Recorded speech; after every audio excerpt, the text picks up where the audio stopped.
What's up, guys? We're out here again outside the garage. Today's project is rear brakes on the '05 Tahoe. Got some noise coming from the back. I think the wear indicators have been dragging. Hopefully we're not metal to metal. The outside brake is pretty thin. The one inside brake that I looked at looked like it was might have gone metal to metal. So a lot of videos on these guys. I'm not going to go through the whole thing. We're just going to take a look at it. Got the caliper 214s, got the caliper bracket, which is I think 17 or an 18. The emergency brake and the rotor come off fairly easily according to the videos, hopefully. And we're going to get this done, so I'll pick you up after I get in here and see what the inside looks like. You can't see the inside of the rotors from underneath or anything because they're all protected by the backing plate. So you can kind of look in the little inspection hole right here. After you take the wheel off, you get a light in there and look in there. But they're pretty thin or gone. So I have new rotors just in case, or I can have these turned. I believe these are the stock rotors from when I bought this vehicle, almost brand new, and they've never been turned. I don't even think I've ever done these brakes, and we're at almost 190,000 miles, so way behind the 8 ball on this one. All right, we'll pick you back up in a minute. Okay guys, we're back out here. We've got the rotor off, we've got the shoes off, we've got bad news right there. That's all gone. So looking at this is the outside pad right here. We're not even hitting the wear indicator on this one, but this pad's already gone metal to metal, so I guess my wear indicator was no help there. Rotor is chewed up pretty good. It's not deep, so I'm going to go see if I can have these turned. It saves me about half of the cost of a new rotor. I think they charge 30 bucks a piece for these. I think Duralast Gold rotors were $60 a piece. So if you can't tell, it's freaking really cold out here. It's like 36 degrees. So anyway, we're going to go check this out. We're going to either try to turn these to the factory rotors. So we're going to try to get them turned. If we can't, we've got new ones waiting with the new shoes. Take a look at this. This is the factory bolt that holds in the caliper bracket. And whatever that stuff is, that yellow stuff, super glue, elephant snot, I don't know what it is, but man, those son of a bitches, they were in there. They were tight. They did not want to come out. Thank God I'm in a southern state where there's no rust on top of this, because this was tough.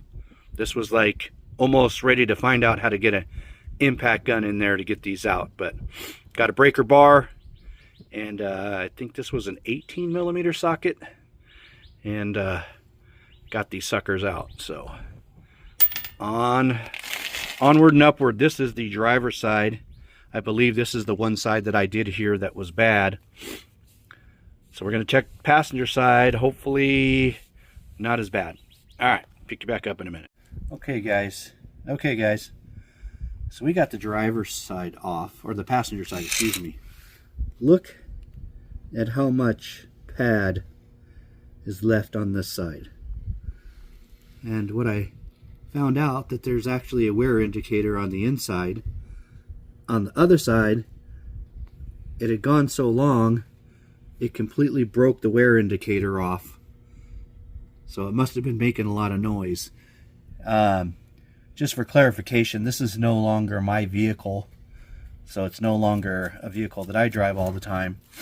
It went to somebody else in my family. They've been driving it. They told me that the brakes were making noise and it had a dead battery. I went and fixed the battery. Came back and drove it around, heard the noise. Thought it was the wear indicator. And had them bring it out to the house to be fixed, but the amount of uneven wear, I mean, look at that, from metal to metal to paper thin on the driver's side to having that much. So I know there's some uneven wear to be expected, but I think it's quite excessive. So hopefully with collapsing the calipers and putting new brakes and everything on there, this won't be an issue in the future. Probably go another 180,000 miles before we need brakes. But so there you have it. So obviously the driver's side rotor can be turned fairly easily, or I could even slap some pads on it, but I won't do that because I need to turn them because they're pretty glazed over. But yeah, I'll bring you back with the result and see what happens after I go up to the brake shop and see if they can mic these out, tell me if they're going to be turnable or not. All right, we'll see you in a bit. Real quick, I just wanted to show you on the driver's side where it had went metal to metal. You can see that too was wearing pretty hard, but there's the wear indicator that got snapped off at some point. Wow. So that thing must have been making all kinds of noise, and just kept on driving. But that's driver's side versus passenger side. Quite a bit of difference in pad thickness, but it is what it is. Go from there. Okay guys, I made a decision. I'm gonna skip trying to get these rotors turned. I'm just gonna set them aside, put them in with all my spare parts just in case I need them later. But these are the Duralast Gold rotors. I'm just gonna go ahead and put these on and save myself some trouble and some time. It's quite a ways to the brake shop. Then I'd have to wait for them to get done, and then come back and put them on. So I got that. I've got the Duralast Gold ceramic brake pads. Hopefully this is going to last for, well, the rest of the life of this car. Maybe. Who knows if we'll be driving it past 300,000 or 260,000. Hopefully. But I might be dead by then. Who the hell knows? But anyway, this is the route we're going. This is the passenger side. I haven't pulled it off yet, so we know that's good, but we saw the driver's side. So this is the route we're going. I'll come back when I got the stuff put together. Hopefully it all fits. Okay guys, it's all put back together, both sides. This is the passenger side where we went metal to metal. I believe these caliper slides, even on the driver's side, they were pretty dried up and hard to move. This one was really hard to move.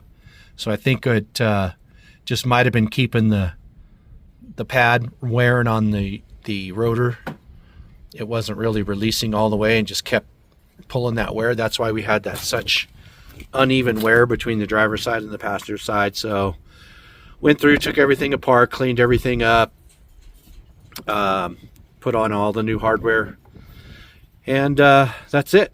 So this is the same Tahoe that I did the relocation of the knock sensor. Still not having any problems. No leaking intake gaskets, no nothing, no more codes. Everything's working fine. I get a lot of comments on that video. I think the most out of any video that I ever posted, but it still works. Gas mileage is fine. Nothing's different. Everything's the same. So rear brakes are complete. I'm going to rotate the tires, see if it needs an oil change, check the front brakes. Front brakes I did a while back. But there you have it, guys. Those are the Duralast Gold rotors and the pads. So yeah, and they gave me a deal for buying the package. I can't remember how much it was. It was $200 and something, less than $250 out the door. So everything's brand new. Didn't have to worry about getting any rotors turned or anything like that. So there you have it, guys. Have a good day, and we'll see you next time.